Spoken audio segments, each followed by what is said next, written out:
27 जून 2026 को मध्य प्रदेश के मुख्यमंत्री डॉक्टर मोहन यादव ने उज्जैन में आयोजित सिंहस्थ 2016 का अनुभव सिंहस्थ 2028 का संकल्प कार्यशाला का दीप प्रज्वलित कर शुभारंभ किया। उन्होंने कहा कि सिंहस्थ केवल धार्मिक मेला नहीं बल्कि भारत की सनातन संस्कृति, आध्यात्मिक विरासत और करोड़ों श्रद्धालुओं की अटूट आस्था का महासंगम है।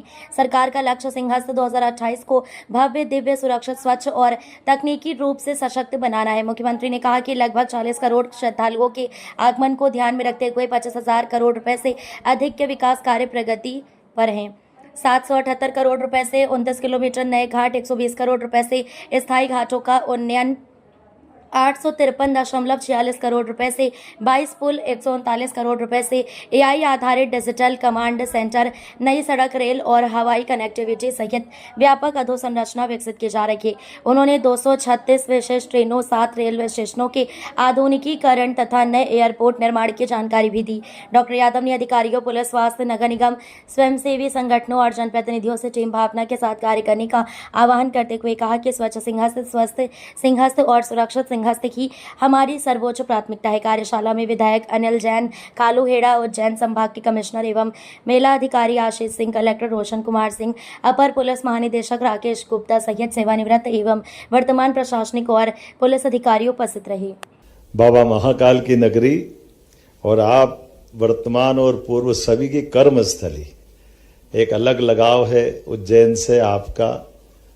हम सब सौभाग्यशाली हैं। जन्म और मृत्यु हमारे हाथ में नहीं है, लेकिन ईश्वर 84 लाख योनियों के बाद हमको अगर ये जन्म देता है तो हमारे हाथ में यश की रेखा भी देता है, और यश के साथ हम परमात्मा की दया से कई जन्मों के पुण्य के बाद अगर उज्जैन से जुड़ जाएं तो जीवन धन्य होता है। ये बाबा महाकाल की नगरी है, काल की नगरी है। हम सब सौभाग्यशाली हैं इस सभागार में मौजूद वर्तमान के और पूर्ववर्ती काल के सभी स्वनाम धन्य अलग अलग पदों पर रहकर।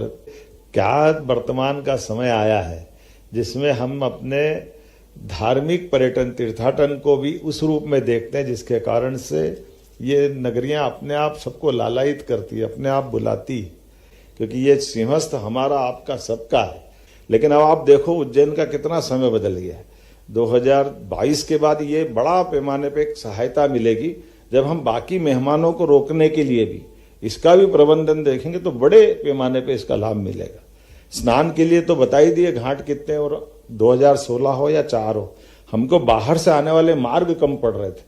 वहां से जो रोड की जो चौड़ाई थी, बड़े पैमाने पे दबाव बनता था, वो सारे दबाव इस बार भगवान की दया से अपने पास खत्म करने का प्रयास किया। कोई रोड ऐसा नहीं बच रहा है जिसको 4 लेन नहीं किया है, कोई रोड ऐसा नहीं जिसको चौड़ा नहीं किया।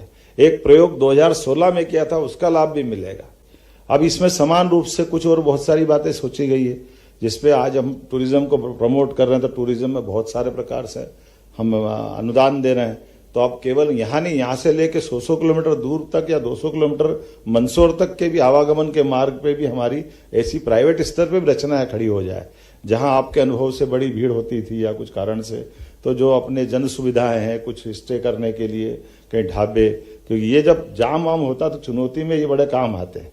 हर एक रोड पे अब यहाँ से लेके भोपाल तक, अब 200 किलोमीटर दूर तक का, क्योंकि ये बात सही है कि आबादी के इस घनत्व में और बाकी अनुभव से भी ध्यान में आता है कि प्रयागराज में भले ही कुंभ हो, लेकिन प्रयागराज का कुंभ हमको रीवा सतना तक मान के चलना चाहिए। ये बीता जो कुंभ आया तो हमारे सारे रोड जाम हुए थे। तो ये चुनौती हमको रहेगी कि हमारे आसपास के राज्यों से भी कुछ बात करना पड़ेगी कि वो अपने आप भी प्रबंधन करें। जो हमारे राज्यों से लगी हुई सीमा है, हमारे पास उस समय के दौर में हमारा आपस का समन्वय सौहार्दपूर्ण भी हो और एक तरह से सही से आकलन वाला भी हो।